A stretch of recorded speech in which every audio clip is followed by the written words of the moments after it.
everyone, my name's Charlie and I'm really good at PIP. I've only ever lost one claim in 6 years and I've helped well over 100 people win their cases, whether that's a new claim, a mandatory reconsideration, a review, a change of circumstances, or tribunals. I only share that information so you understand that you can trust me, that I know what I'm talking about. I want to talk to you today about the government changes because, look, everyone's worried about it. I get it. It's scary. We know that we need to make changes to the PIP system. But the reason I'm doing this video is because everyone thinks it's a done deal, that there's going to be these vouchers. It's not true. It's not been agreed. It's not a done deal. For the first time in my life, I voted. I've never voted before, but I was so disgusted by the fact that the Conservatives were targeting disabled people. And I agree the system needs to change. I agree there are ways to improve it. But if anyone else in our country had targeted those of us that are extremely vulnerable, the government would have stepped in to protect us. So I just don't think it was handled very well. Labour haven't confirmed. Right? So what I'm going to do is I'm going to show you a high-level version of what is being discussed right now, and we will not get the outcome until well after the 22nd of July, because it's a proposal that they want feedback on. Nothing's been agreed, or if it has been agreed, it's behind closed doors. You know, they've got a very strict procedure to follow. So they're currently going through the feedback process of this, the feedback section of this process. Does that sound better? Okay, so I'm going to share the screen. Now, this is available to everyone, right? It's all on the government website, okay? But fuck me, it's a lot of words. Like, it's a lot of repeating itself, a lot of so much reiteration. So I'm just going to skip to the good bits, the bits that really impact us, okay? So again, this is the government website, right? So it's what they've done called a green paper. I've no fucking idea what that means, all right? So blah blah. Forward word, we're not interested in that bit, skip it. The reason why they've focused on us is because of this.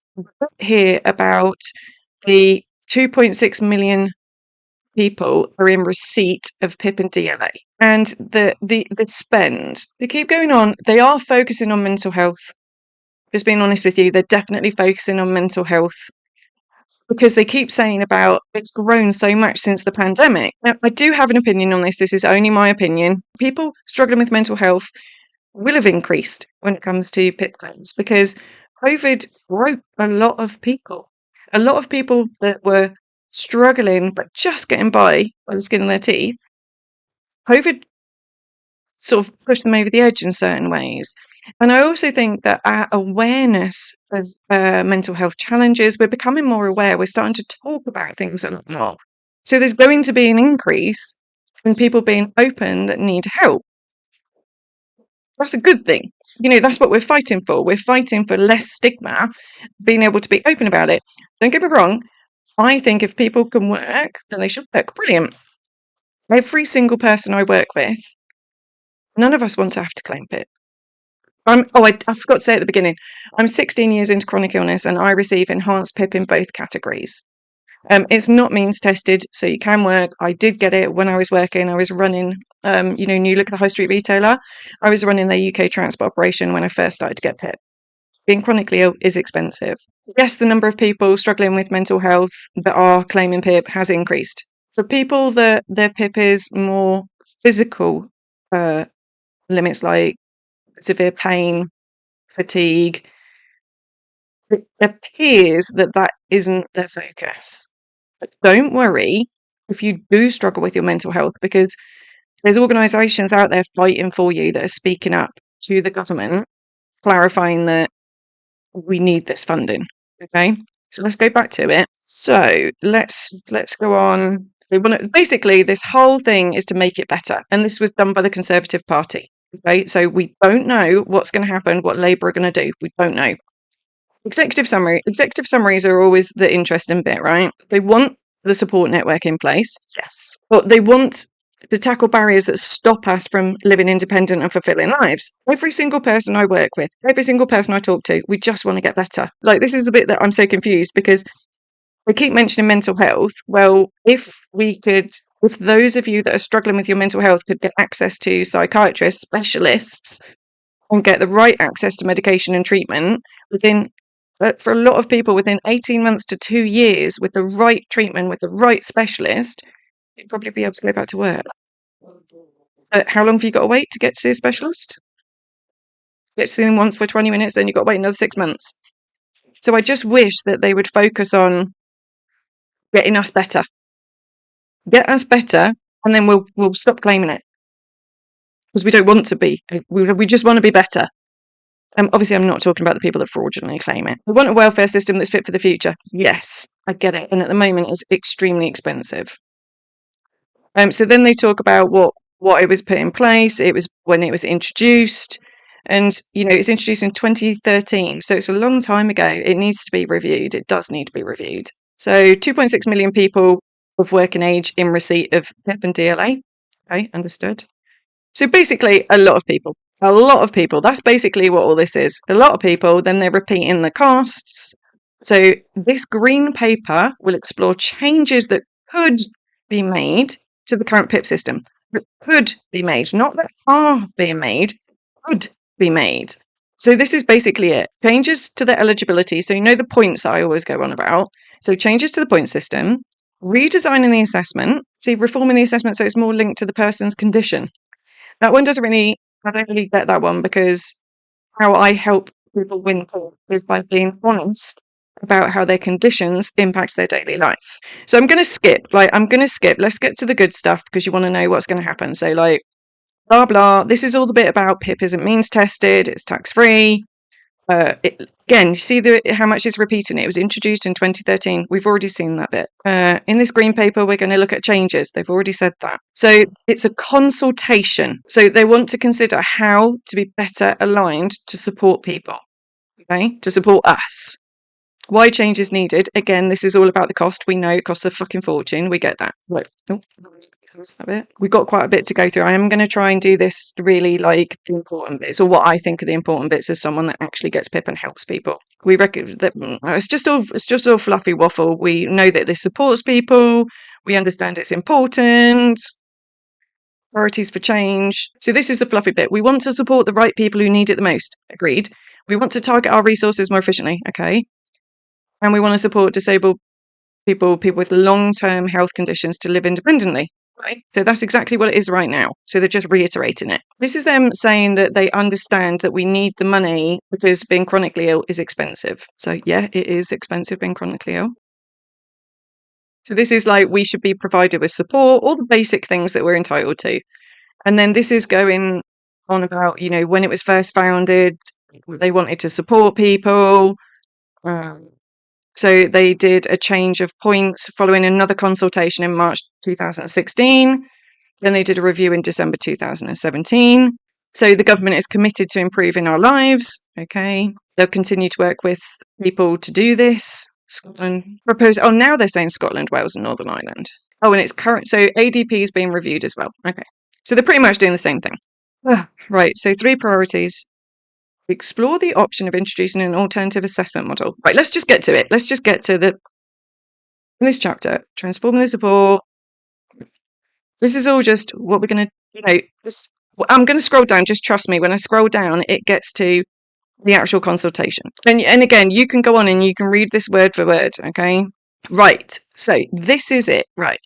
Consultation questions. Consultation, because it's not been decided. So they're inviting people to fill this out, to reply. So I have not done that. Actually, let me come back to you.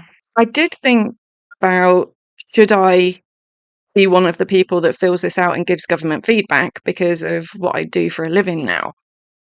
I'm chronically ill and I've helped over 100 people win PIP. Only lost one case, right? So I thought, actually, I'm probably in a really good position to answer these questions. But I decided not to. We've got until the 22nd of July to do this, right? I decided not to because I thought I would want people really solid, well-known organisations like Scope, like Mind. I would want charities or organisations that have got a long-standing reputation. I've only been officially doing this since November last year. It's now July 2024. I set up my consultancy in November 2023. And I've been helping people with PIP for like 6 years now. But I was just helping people when I was still working in transport. And that was because I was getting PIP and I understood it. So I knew when people were entitled to it. So I just helped them because it's a horrendous process. It scars us, doesn't it? Remember SCAR line? Yeah. Are we safe? Are we consistent? Are we reliable?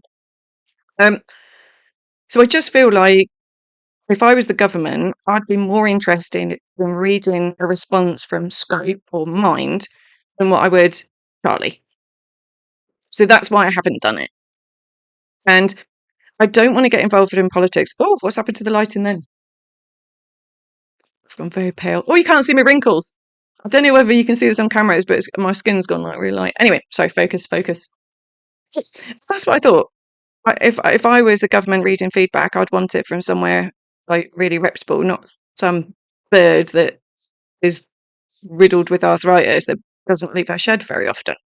I live in, that's what I thought. So, okay, let's go back to it.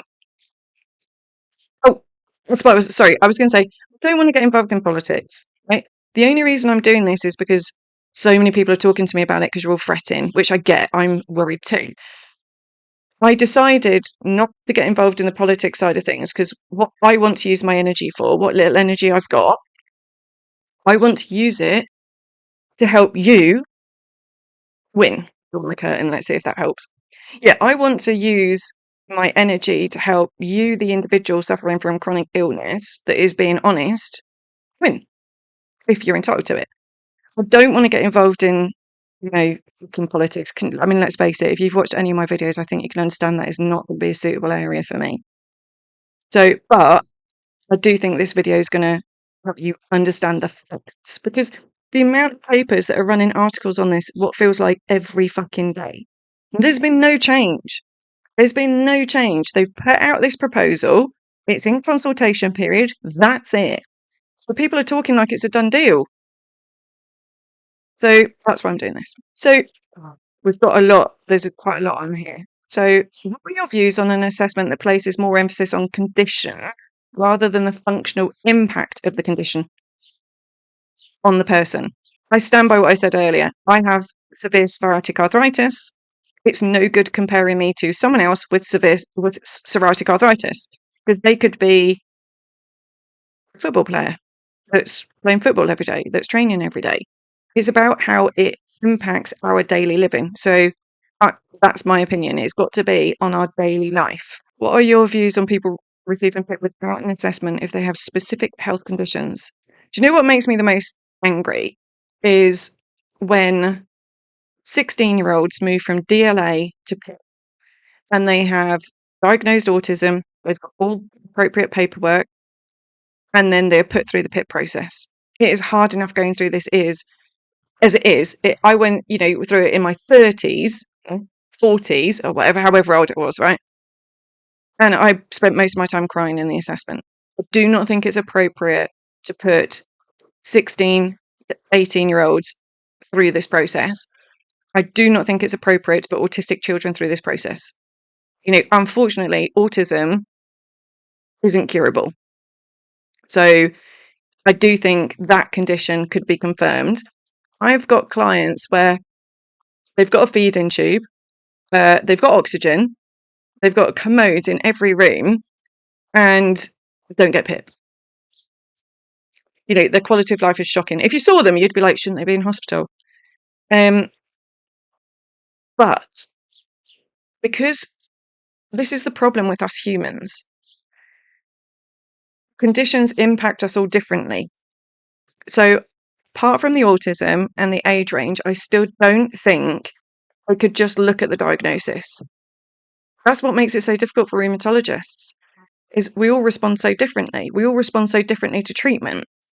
So no, I think it should be as it is, where no conditions other than terminally ill people receive it automatically. I do think they should increase DLA to like even an 18-year-old. It's such a head fuck going through this. I think if someone has autism, they shouldn't have to go through this process. They should just get it. What are your views on claimants not being subjected to an award review if they have a specific health condition or disability as evidenced by a healthcare professional? This does frustrate me as well, where people have really severe conditions that are degenerative. They are really bad. They're in severe pain, which you can tell by the medication and everything, and then they get a review after 2 years. They waste so much money doing this. So much money of the administrators doing all the forms, getting the forms back, checking the forms, doing the assessment. I think they should absolutely look at this. They should look at the severity, and if it is a degenerative condition that can't be cured, then extend the review periods. Yes, that would save the government a fuck ton of money. Do we agree that we need to be diagnosed? Yes, we need to be diagnosed. Even though there are lots of people that are chronically ill and not diagnosed, yes, you need diagnosis. If people aren't diagnosed, I'm not even interested in talking about their condition. Even though it is their life, they need to be diagnosed. How could we prevent the provision of evidence or formal diagnosis by an expert from impacting the NHS? Well, we need to be diagnosed to get treatment. So it's not impacting the evidence. I don't. If you've seen, like, I was in the papers as well because they said I boasted that you don't need evidence. Like I said at the beginning, your doctor cannot explain how it feels for you when you're in bed and you're in so much pain you can't move. When you're so exhausted, you can't get to the kitchen to prepare a meal, let alone prepare a fucking meal. I can't explain that for you. So people that go to the doctors for all this evidence is useless. You need diagnosis and then you need to explain it. Autism, yes, use the evidence that you get, the ECHP, is it? That is brilliant. Use that. For mental health, psychiatrist level, say for example, if you're agoraphobic, just get that. A letter about that. Anxiety, get a letter about that. But everything I tend to do is on diagnosis, and then it's about clearly communicating with them. So the way I win doesn't add impact to the NHS. I think because there's so much confusion about evidence, there's so much misinformation out there, that's where it adds so much time and effort to the NHS and to DWP, where they're having to read so many pieces of paper that just makes it more confusing, and it damages your case. Damages your case. Do you agree or disagree that eligibility for PIP should be based more on condition? I disagree. It's got to be about how it impacts your daily life. How can we determine eligibility? Conditions that fluctuate and that vary in severity and that might be cured. Right, so look, fluctuate. Mine does. I have different times of year. Like summer is my best time, although not this year because the weather conditions have been awful. And they vary in severity. So all I do with my clients is we work out an average. On average, how many days a week are you able to prepare a meal? So for me, it's none because I decline so rapidly as the day goes on. Conditions that might be cured or have access to better, newer, novel treatments over time. Get us fucking cured. The money in the NHS. So I do have clients where they're like say for example mental health, and they're like, sorry, Matilda sounded like a snorting pig then. So I'll say if you get access to a psychiatrist and they give you the right treatment, it will take a bit of time because like if you're like 20 years to get to this point, it will take a bit of time. But after a couple of years, you could have the same conditions. Because you've got treatment, your life could completely change. Just call PIP and tell them. So I've got great news. My treatment is working. I no longer require PIP. I no longer meet the points. It's that simple. They don't need to make changes to that. Okay. So this is about the points. Okay. This is all about the points, right? Now, I love the points.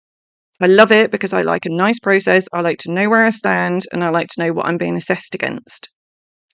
So you can see the points. What I'll do is put the points on the screen right now so you can see the points for preparing food. So it's 12 different things. Yes, we know that. The higher the points, the more severe your condition impacts your daily life. Yes. So, this is basically explaining why they want to review the points, right? So we're back onto this.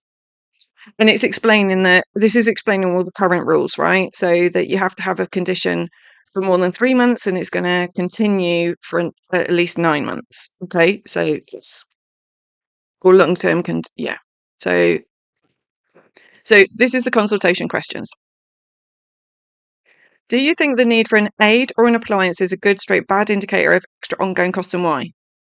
Yes. Do you think the need for prompting is a good or bad indicator? Yes. And the extra cost, it's the impact of those around us that need to be prompting us. Yes. Do you think people who accumulate low points across these activities have the same level of extra cost as those who score highly? No. So people that score low points, their costs are lower. The higher you go in the points, the higher your costs are. The crapper your mobility is, the more you have to pay for private transport, or you have to have someone drive you. The more points you get, like not being able to prepare food, the more you spend on takeaways or paying for someone to do food for you. So I think the points absolutely reflect in the cost as well. Do you think any of the PIP activities and measure functions could be merged? No, I like the assessment the way it is. Every single actually, hang a minute. No, there are some bits, like in planning and following a journey, which I'll put on the screen now, where it says, can you plan a journey? Like using Google Maps. No one ever gets those points now because of technology and everything else like that. And so, for example, someone has severe autism, they won't be going anywhere on their own, so they'd get 12 points. So that's just not necessary. That can just come out. But all the other areas I've used with people. Every single section on the forms, I think I've used one point or another with clients. Oh, sorry. So that answered question 13 as well, removed or rewritten. When I first started doing PIP, I was mainly helping people that had physical conditions, right? It wasn't until YouTube took off that I started getting a variety of clients because it just didn't work that way. And when I first started, I thought the PIP assessment did not account for people that are struggling with mental health. I was 100% wrong. It's absolutely, totally and utterly designed for those of us with physical conditions, those of us with mental health conditions, and those of us with a combination of the both. And I know that because I've won like loads of cases where someone either has well, that doesn't sound right, where someone has depression and anxiety, or PTSD, or OCD, or they're agoraphobic. And I've won cases where, sorry, Matilda's she's got a right thing about chasing magpies. And I've won cases for people with like one condition, physical condition like fibro. It's designed. It is really well designed for both and all categories. So no, I think the activities are absolutely fine apart from what I said in the plan and journey. Should we consider adding any new activities? No, I think it does it really well. It really does cover our daily life. Right. Do I think the current entitlement thresholds levels are set at the right level for government financial support?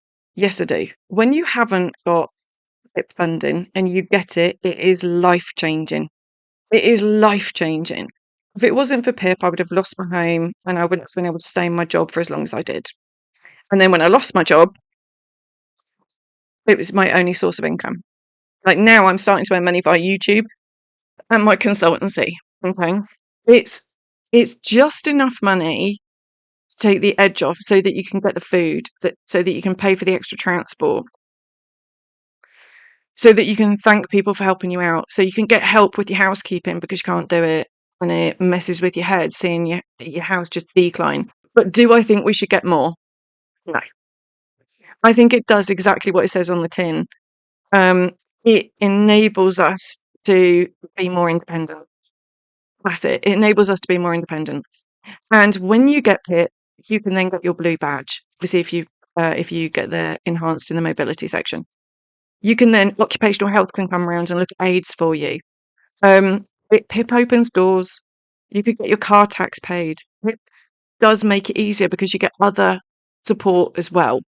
And you know, if you say to someone, I'm disabled, the only way they really accept that is if you get enhanced PIP.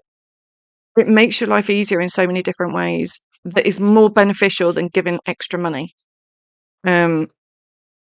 don't get me wrong, obviously extra money would make things easier, but we need to be realistic about how much it costs. And again, we want to get better.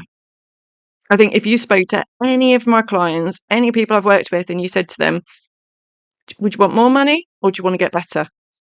We just want to get better. We just want to get better. We get us better so we can be independent, and I don't have to have people fucking helping me out all the time. I'm constantly asking for help. I just want to be better. Invest in the NHS. Let's speed up the appointments times. Let's get people to the specialists. That's what we want. I promise I'm trying to cut the crap. So that might not be a popular answer. What are your views on changing the like qualifying period? So you have to have had the condition for 3 months and have it for more than 9 months. I agree with that. Okay, so we're on chapter 3. We're halfway through. Halfway through. See what I mean? It's so long. At least you know these are the facts. We're in consultation. Things have been agreed. Oh, I keep saying that. Right. Chapter summary. Extra costs that we incur. Improve the support.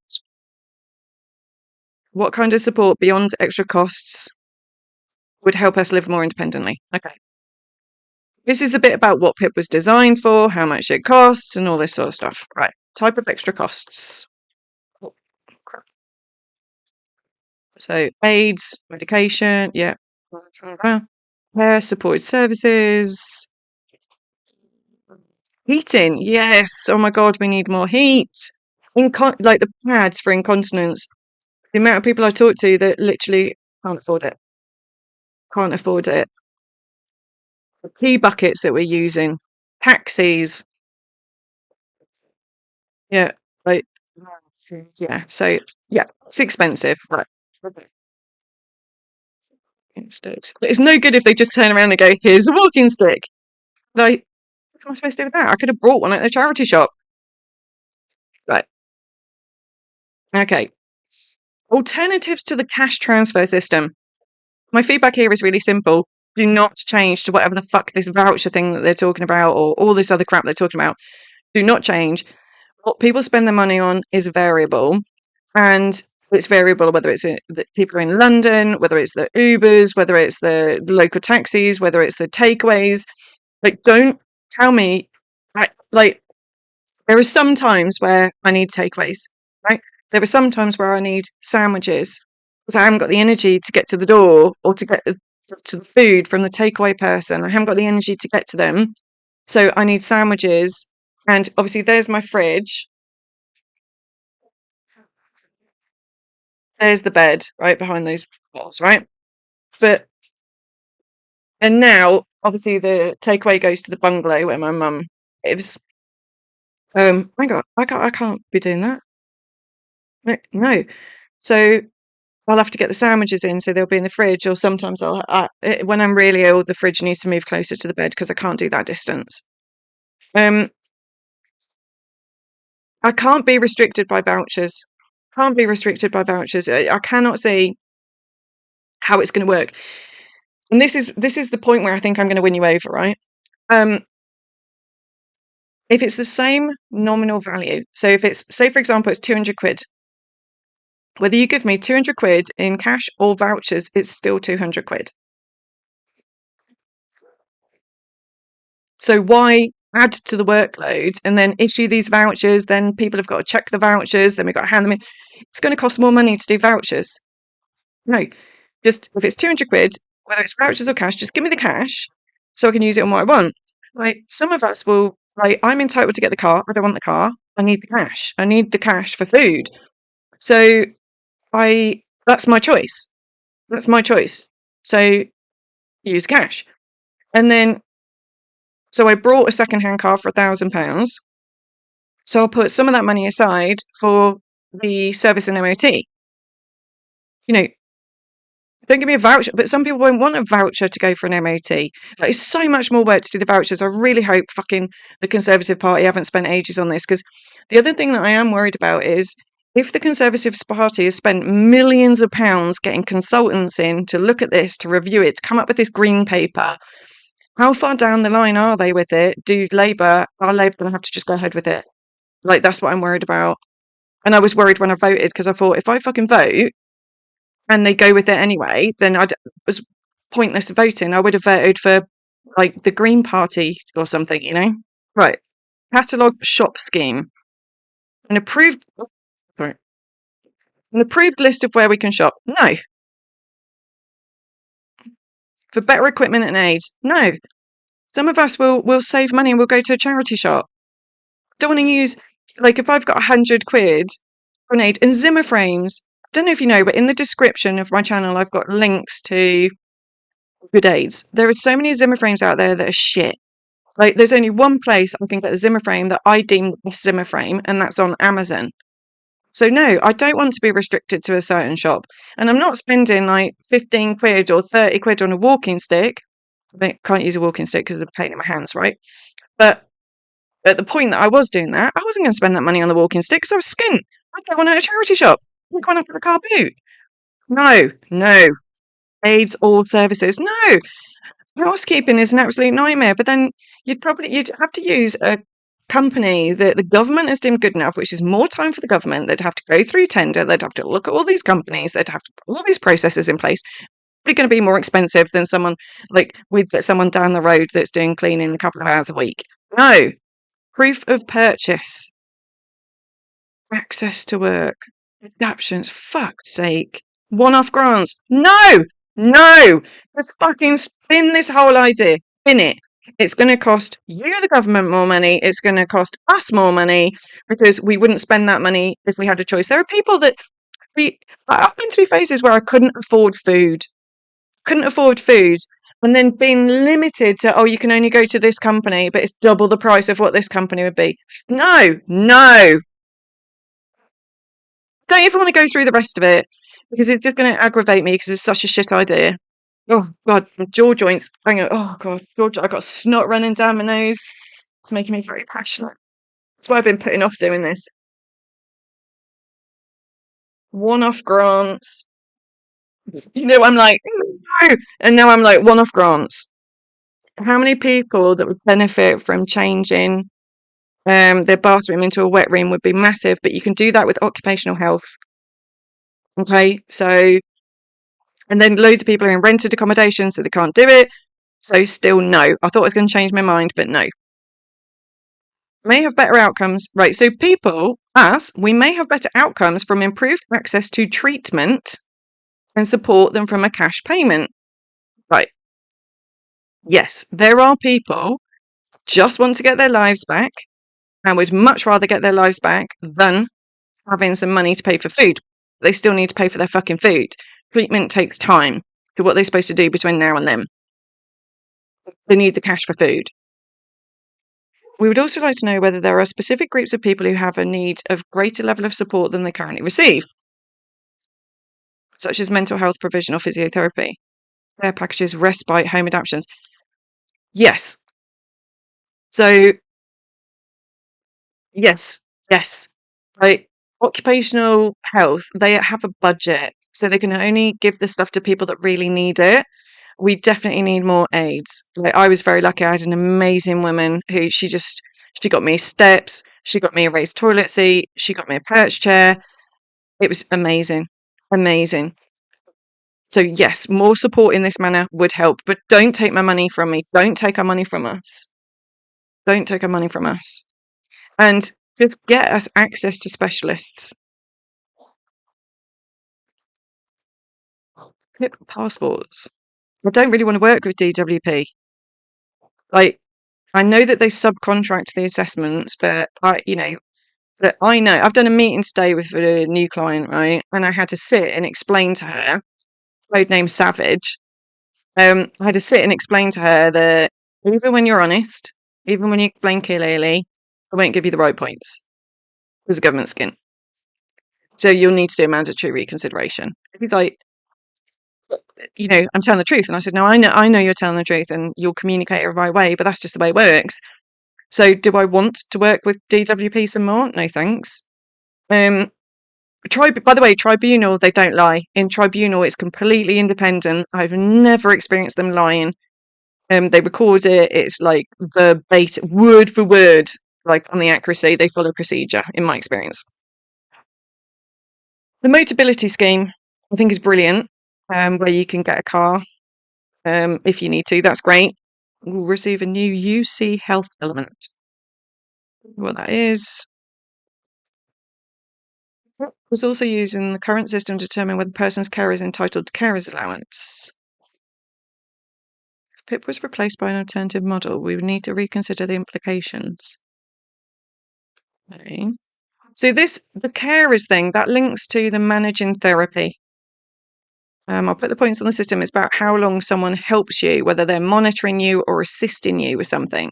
So if you're really suffering from depression or PTSD, CPTSD, and you're actively suicidal, it's how they're monitoring you. That counts. So I think that potentially there could be a good link here, but I know that as I scroll down, it's not going to be right. Question 18. PIP provides a contribution towards extra costs. No, because they're going to want to take the money away. Equipment and aids, medications and medical products. Equipment and aids, which we're entitled to through occupational health. So, no, because we're already entitled to it and we don't have to pay for it. Medication and medical products. Medications, I pay annually for my prescription. So I don't want them to pay that. What is it, £11, £12 a month? I don't want them to pay that. I budget that. Medical products. No. Personal assistance, hiring people, emotional support. That's what I use the money for.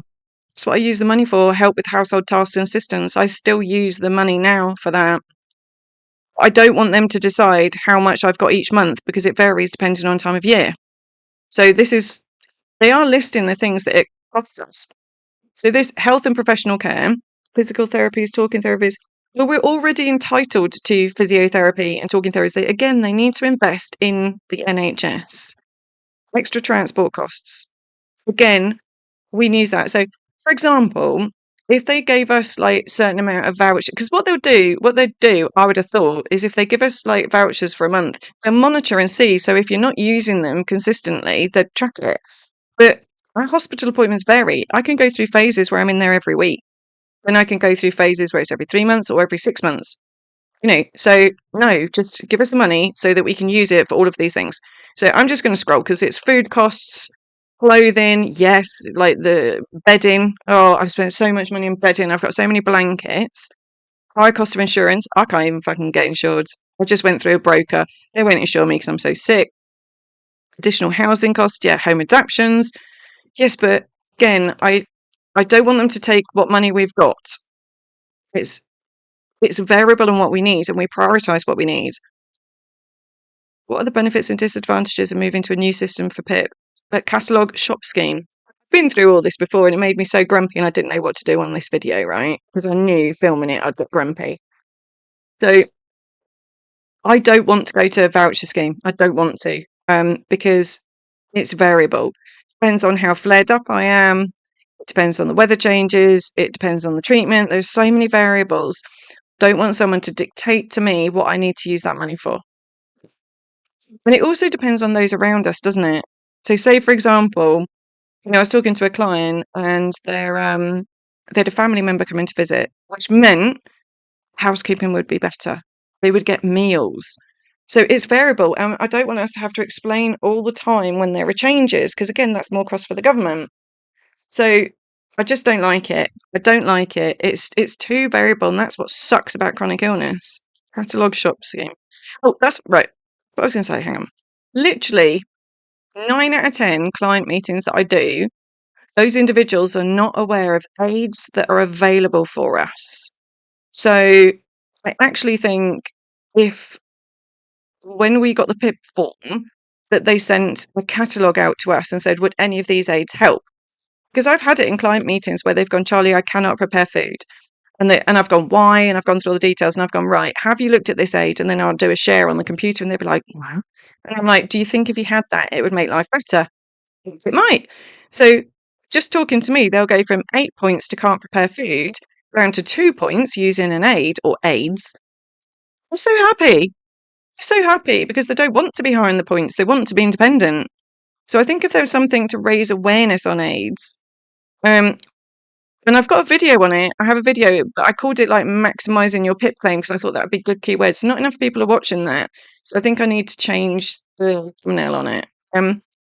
So yeah, if you check out that one because it's got about all the different aids in it. Actually, I don't think it's got all of them. I've got some videos coming up as well, right?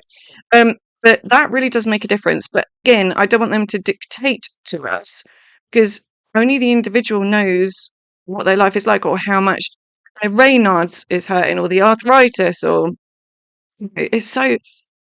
And like even with the aids, some of them where like, oh, someone that doesn't suffer from chronic illness might go, oh, that aid will work because they're struggling with their hands, but they don't know that actually that aid won't work because of how severe their Raynaud's is or how severe their arthritis is.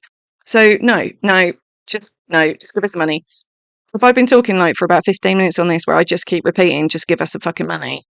And that sounds awful. I hope no one does a cut of this video and it's like, Charlie says, just give us the fucking money. But I'm getting irritated. I understand. I do understand why able-bodied people looking at this will think this is a good idea. I get it because they have not lived in our shoes or bed socks. They don't know what it's like being chronically ill or trying to survive in our situations. So I get that for people that don't live with chronic illness, they will think this is a good idea. But for those of us that are truly, honestly experiencing it, this is horrendous. Don't forget, this is a consultation. This has not been agreed. For the voucher scheme, I think I've moaned about that enough. Benefits, new payments, benefits, I've moaned about that a lot. One-off grants. I think it would be good if we were entitled to one-off grants, but don't mess with the funding as it is. That should be something add-on, but don't want to add on because they can't afford it. If PIP no longer be used to determine eligibility to passport to other benefits and services, what other service providers could other, right? Question 24 is a really good point. I currently don't know of another way where we can be registered as disabled, and I do think it should be as strict as what it is with PIP because everyone knows how much PIP sucks. It scars us, doesn't it? It scars us. Are we safe? Are we consistent? Are we reliable? PIP process is so awful that people know that if you get it, you're sick. Your life's impacted by your condition. And I do like that. So I think it should still be PIP because it's so difficult to police. Like there are people fraudulently claiming. PIP is so invasive and derogatory. But I'm definitely seeing a pattern in the people I work with, my clients, that their assessments are still heartbreaking. They still end up in tears and they're exhausted and they're so stressed about it. But the PIP assessors have been lovely because I think it's easier for them to actually assess the person because they're prepared. They know what they're talking about. So I think I want it to stay the same. Is that a long way of saying it? Are there groups of people not being met by the current PIP provision and have a need for a greater level of support? This comes back to my point on we need treatment. We need access to specialists. There are so many people, practically 80% of people I work with struggling with their mental health, 80% of them didn't know that a psychiatrist can prescribe different medication than a GP. They didn't know that. So they're trying to work with their GP, but their condition is so severe and so many layers to it that they need access to a psychiatrist, a specialist. But until I explain to them, psychiatrists can issue different medication because they are a specialist that has spent their careers learning about your individual conditions, they just stick with the GP. So yes, there are specific groups of people that are not having their needs met. Again, it comes back to we need some more support in the NHS. Physiotherapy. I don't think it should come out of the PIP budget. It needs to be the NHS. Get us treat. There's so many people that have received treatment. They could Get their lives back. Just want our lives back. Last one. Last one. Right. Want to understand. Right. Blah, blah. We want to understand, is this the best way to support people? What services are there? This is the usual garb of you've got to go through an assessment. Right. We would like to understand if aligning the support offered by PIP into existing local services could enhance the support offered and simplify the assessment burden at least they know the assessment is fucking shit. The assessment burden. It's the government's way of saying, oh, this is really shit. Yeah, it is. Do people already receive support from local authorities or the NHS with the need costs that come from having a disability? No. Well, no. So obviously we live in the UK, so we've got free access to the NHS. So that's the help that we get. The NHS never paid for anything for me. I brought my own aids until I got PIP, and then occupational health gave me a few. So I don't know of any support. You can get a blue badge without having PIP. There is other ways you can do it. I don't know about them. I only know the PIP route. So that's from the local authority. That makes such a difference having a blue badge. But I don't think it's not, I wouldn't say it's support. It's a nightmare. So I'd say no. I'd probably put in the bit about the blue badge, right? Oh, equipment aids. Transport. Obviously, there's like respite and social care, isn't there? Like, but no assistance. Local authority. Oh, my local authority does do something for me. The bin men come and get the bin. I can't wheel it out, so they come and get the bin for me. That is amazingly helpful. If you don't know about that, you can go onto the government site. Then you have to go to your area. Just type in bin collections, and you can explain that you are disabled. So I only did this once I got PIP because I didn't even know about this. Like someone told me it's only through getting PIP that I found out this could happen. So basically you register and you have to provide evidence and then the bin man will come and get your bin. It's amazing. Oh, sorry. Yeah, what was awful is my neighbour who's like 90 something was struggling to get her bins out and then she saw the bin men coming to get mine. So I was like, you can register. So then the poor bin men, like 3 neighbours down, registered. They're really mature, like really struggling with their bins. So we all just registered. It was absolutely fantastic. Absolutely fantastic. So that is something the local authority does that helps, that is amazing, because trying to move that bit, I just couldn't do it. I managed to move it once down and I was knocked off my feet for 5 days. It's too much. So I don't know if obviously respite and things like that, but that's, so I can't really comment on that one. Is this not the same question? What?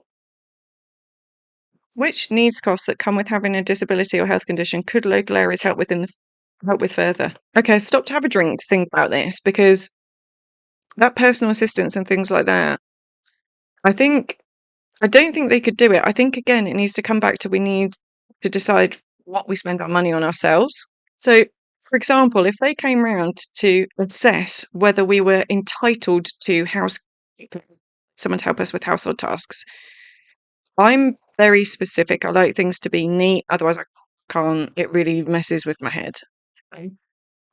Whereas someone else might naturally live in a more relaxed environment. They might not be so fussy about if there are bits on the carpet or stains and things like that. So I know when I've got my first housekeeper, they were like such an easy clean, because I was only using 2 rooms in the bungalow, so all the other rooms they just had to quick hoover, that was it, mop the floor. But for me, it meant the world to me, because I could see the dust, and the kitchen, they'd do the washing up for me. Like, it just meant the world to me, and I just couldn't do it. But I know that even the housekeeper that I was paying were confused as why I needed a housekeeper. It was such a weight off my shoulders, because I was struggling so much to keep up with it. Well, I wasn't keeping up with it. I was having to ask people at individual firms to help me. And the state of my house, like one time when I broke, one of the guys I work with, he sent his partner around. She turned up with this massive basket of cleaning stuff. She spent 2 days scrubbing my house. My house was disgusting.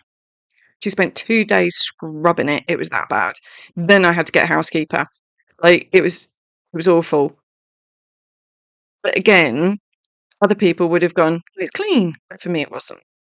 And for my the guy I worked with, for his partner that came round with her scrubbing stuff, for her, it wasn't clean either. It was awful. I was so embarrassed. So I don't think it can be something like that. Again, just please let us be independent. Let us choose what we spend our money on. This bit about local authority with NHS services could reduce the number of assessments. Well, what other assessments are people doing? I only really know about PIP. Obviously ESA, but ESA is like a very watered down version of PIP. So I've definitely helped people that have done. I've helped them with PIP, and then they've done ESA, and ESA has just been because they've done their PIP. ESA was fine, and UC again. Once they've gone through their PIP stuff with me, UC is not a problem because they're in the swing of being open and honest and blunt. I do maybe if someone does PIP and they score a certain amount, then they're automatically entitled to ESA or UC or whatever it is. I don't think I can answer this because I don't really know about, what other support there is. Like fasting capability with required. Like, I don't really know, but I think if we go through PIP, like, yeah, we should have to do it. Okay. Right. So then we're at the end, right? Are you an individual or an organisation? So again, you can do this if you're an individual, but I still think they're going to pay more attention to big organisations. I've never been involved in politics stuff, so I just don't know, right? This is an important bit. Look at 98. They are determined people with disabilities and long-term health issues should be able to reach their full potential and live independent lives. They want to. That's the goal. So again, this is all about, this is the ambition of the paper, that they want to be fair, that they want to focus on it, that they want to do it in the right way. They've already explored changes to know the extra costs. Okay. So it's going to draw on a wide range of evidence from individuals and stakeholder groups. So they're going to they're going to pay people to get involved in this. They're going to speak directly to individuals, hopefully the right people. Yeah. So look, this bit. We know that we have to work with the individuals on our decisions if it's crucial for us to deliver better outcomes. They know that. So you can respond. You can send it in. So you can do this. It took a long time. But hopefully, that's it. That's it. That's what they want feedback on. Again, you can do this as an individual. I think what they're not realising when they think about these vouchers is we feel like we're a burden. We don't like that we're dependent on people or that we're having to ask for help. Getting it for so many people massively impacts their mental health. To be able to have some sort of income to ease the pressure off the family means the world to them. Means the world to them. To then take that away and give us a few vouchers, they'd be taking away our independence, not empowering us. So I hope they don't do it. I really hope they don't do it.